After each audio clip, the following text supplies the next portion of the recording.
let's finish learning the essentials of Spanish numbers. We're about to learn all about that legendary night when Joel got scared by animals in his backyard. But first, I'm going to give you an overall summary of the whole story. First of all, as we've heard before, it was dark, and Joel got scared, and he damaged his own things while trying to run away from the animals. Second, the sun came up, and Joel realized there really wasn't much to be afraid of, so he went inside and slept.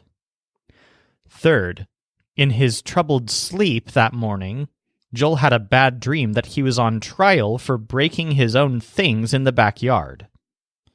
This storyline is important because it separates our small numbers from our big numbers.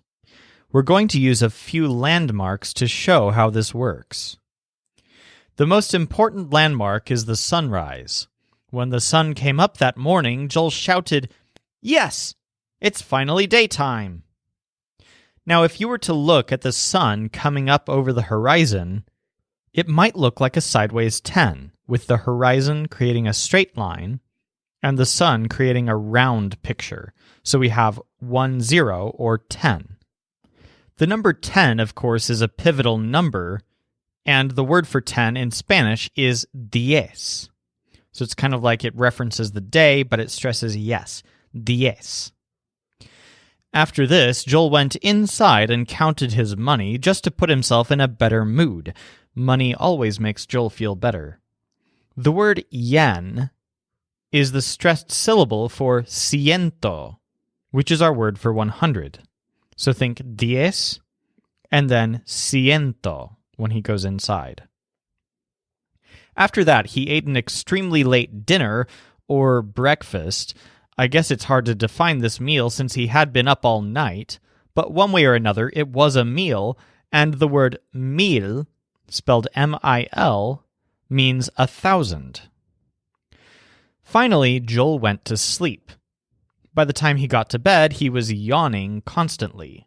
Since this is the last part of the story, this represents the biggest number that we'll learn, millón, stress on yawn, which means 1,000,000. So make sure to get these in proper order while thinking through the storyline. First, Joel himself is uno. Then, when the sun came up, that's diez for 10. And then when he counted his yen, that's ciento for 100. And then he ate a meal for 1,000, which is mil. And then 1,000,000 is millón, because he yawned and went to bed. Now let's go over the details of the story. Joel, uno, went into his backyard one night and he encountered 2 does, dos, lying in the grass.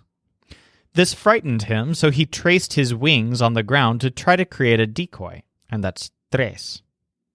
But while doing this, he wore himself out so that he became too tired to fly, which added to the problem. And the flagpole that he climbed up has 4 low-wattage light bulbs in the shape of the number 4, for cuatro. Next, Joel found that he was trapped by the stream of water that flows through his backyard. He was able to see that there was a boat floating down this stream, but this boat was very strangely shaped like the number 5, which, if you picture a boat shaped like a 5, has kind of an unstable look to it. Joel climbed across the stream on the boat, but as he did, it almost sank into the stream. The Spanish word for 5 is cinco, with a stress on sink. So here are the 5 numbers that we've learned that lead up to the stream. Uno, dos, tres, cuatro, and cinco. Once Joel was on the other side of the stream, he came up with another plan. He decided to create a new decoy, but instead of being a picture of himself, it would be a recording of himself speaking. He pulled out a microphone that he had handy, and he spoke into the microphone the first thing that he could think of. He said, "What should I say?" Then he set the microphone down, upside down on the ground next to the stream, and it kept echoing the last part of his sentence, "I say, I say, I say," in Joel's own voice. The number 6, which kind of looks like a twisted upside-down microphone, is pronounced as seis. Next, Joel ran into something that looked in the dark like a giant mouth with sharp teeth. He literally ran into it as if the mouth had eaten him. In reality, this mouth was just a sideways tent that Joel had left in his yard and forgotten about, but it terrified Joel. "Help! The giant mouth just ate me!" The word for 7, a number that looks kind of like an open mouth, is siete, with a stress on et. Joel scrambled away from the tent, but got caught in a chain that was holding it to the ground. His head went through one link in the chain, and his posterior went through the next link. "Ouch!" shouted Joel. You would too if you were stuck in a chain this way. The word for 8, which looks kind of like the 2 links in a chain that Joel got stuck in, is ocho, stress on och, kind of like ouch. Finally, while stuck in this chain, Joel used his free arms to grab the first thing that he could find, a tent peg, and he waved it around wildly. The tent peg ripped the tent as he waved it around. The number 9, which might look sort of like a tent peg, is nueve, with a stress on wave. Now, of course, this is the part where the sun came up and Joel realized that he wasn't actually in any danger. "Yes!" shouted Joel. "It's daytime." So that's diez. So again, our numbers are uno, dos, tres, cuatro, cinco, and then the microphone, which is seis, the tent, which is siete, the chain, which is ocho, the peg, which is nueve, and then the sunrise, which is diez. Now let's get some numbers beyond these before we even leave the yard. Joel extricated himself from the tent chain and was about to go inside when he heard a voice. "You silly bee, you've caused a lot of damage here." The man who yelled this was a strange human dressed as a king and sitting in the 5-shaped boat. "What did the king say?" Joel said to himself. The word for 15 is quince. "I said you've caused a lot of damage. Just look at your yard," said the king. Joel looked at the flagpole. The flag was now torn to shreds, probably from when he was climbing on it to turn on the lights. The word for 14 is catorce, so the stress is on tor. Notice that the words quince and catorce both have se at the end. These are similar to the words for 11, 12, and 13, which are all based on the numbers for 1, 2, and 3.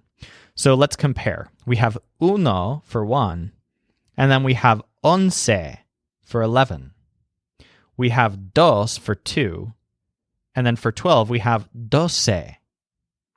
3 is tres, and 13 is trece.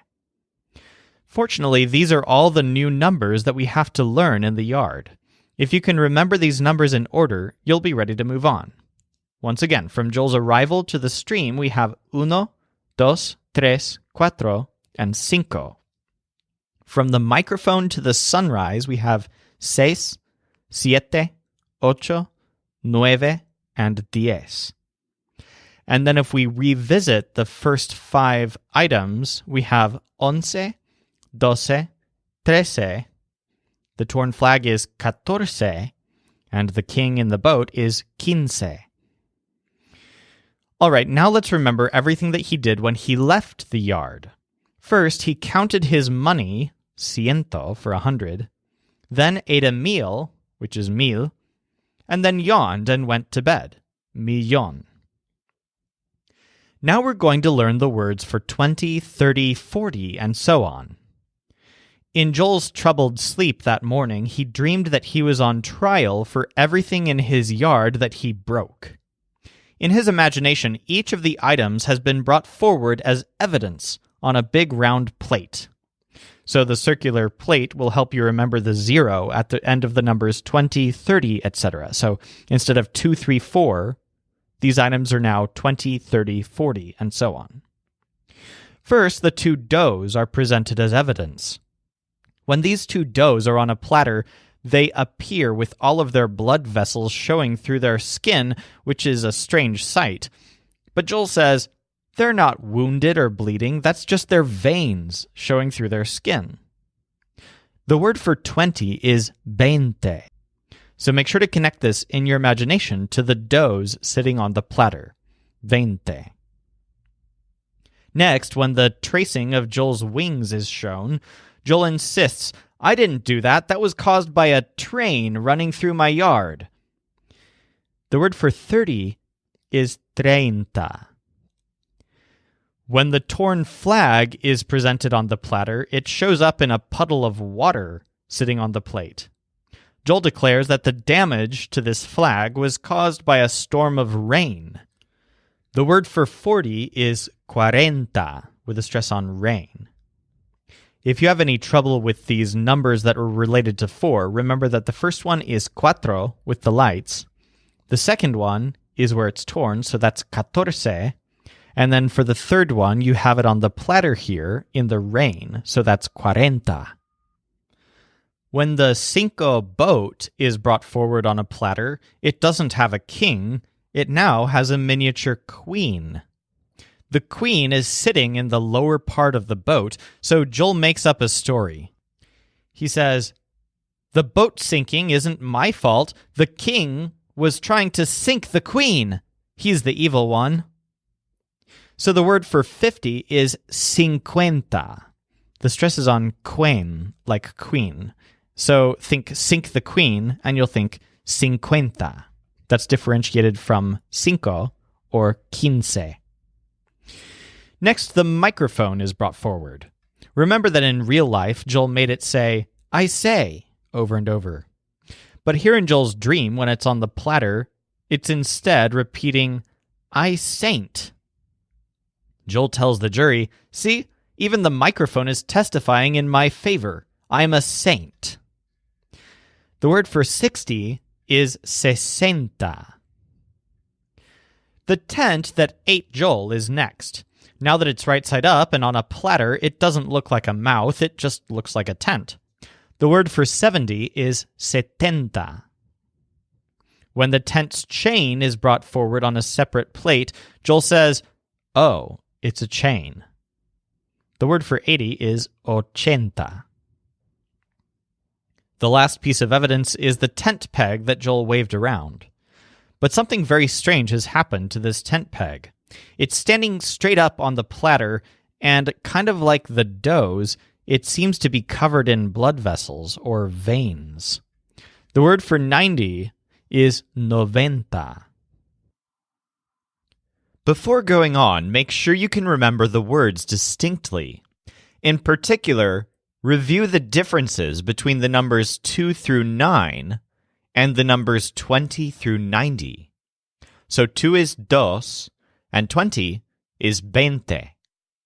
3 is tres, and 30 is 30.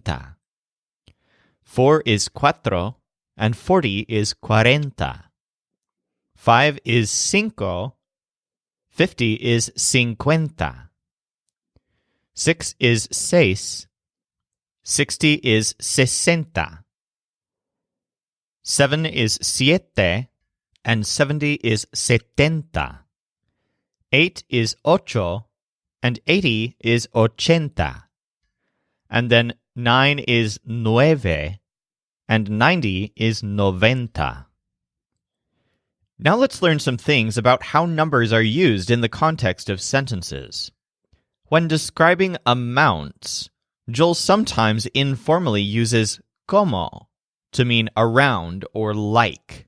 For example, there are about 1,000 people here could colloquially be, there are como 1000 people here. Literally, there are like 1,000 people here. So here's a sentence example. It makes like 1,000 hours that you've been reading. Hace como 1000 horas que estás reading. Hace como 1000 horas que estás leyendo. Okay, now that we know all of our single-digit numbers, 1, 2, 3, etc., and also building blocks for larger numbers, such as 20, 30, 100, and 1,000, Let's talk about combining these parts for complex numbers, such as 35 or 1832. Here are the rules. For the teens, we've already learned 11 through 15 as 11, 12, 13, 14, and 15. For the rest of the teens, 16 through 19, the idea is 10 and 6, 10 and 7, 10 and 8, but said as a single word. So the words are 16, 17, 18, and 19. Now the 20s are a lot like the teens. The basic idea is 20 and 1, 20 and 2, etc., but it's said as a single word with kind of a different spelling. So we have 21, 22, 23. But in all of these cases, the E in there is spelled with the letter I. So that covers every single number up to 30. When we get past 30, or 30, we're going to use separate words. So once again, it's 30 and 1, 30 and 2, etc., but these are actually the separate words. 30 y uno. 30 y dos. Now this applies all the way to 99. So can you guess how you would say 74? That would be 74. How about 53? 53. After we get to 99, or 99, we end up having to deal with three-digit numbers. Now, the thing about three-digit numbers is that you list the parts, but you only put E, or and, near the end, right before the last digit. So if you're thinking in terms of place value, you think hundreds, tens, and ones. That's exactly how you say it in Spanish. For example, 832. If you look at that written out, it's 832, or 800s, 30, and 2. That's exactly how it's said in Spanish. 830 y dos. 469 is 400s, 60, and 9, or 469. For practice, here are some sentence examples that use complex numbers. Remember that to say she's 10 years old, we would just say tiene 10 años. Literally, she has 10 years. How would you say she's 16 years old? That would be tiene 16 años. Tiene 16 años. How about she's 28 years old? Tiene 28 años. Tiene 28 años. She's 35 years old. Tiene 35 años. Tiene 35 años. Now let's talk about something much older. The house is 347 years old. 347. So that's la casa tiene 347 años. La casa tiene 347 años. I recommend that you keep practicing with more examples on your own. There are a couple of rarely encountered exceptions to the rules that I just described, such as the strange word for 500, which is quinientos. But you won't find it hard to learn these later. Such exceptions will be easy to smooth out after you've become confident with numbers in general. Don't get too frustrated by the complexity of these combinations. If you think about it, there are millions of ways to combine these numbers into millions of numbers, and you don't have to practice every single one. You will continue to practice these as you learn more and more Spanish and practice it in conversations. For now, if you can list all of your basic number elements, you're ready to move on to just a few more adjectives.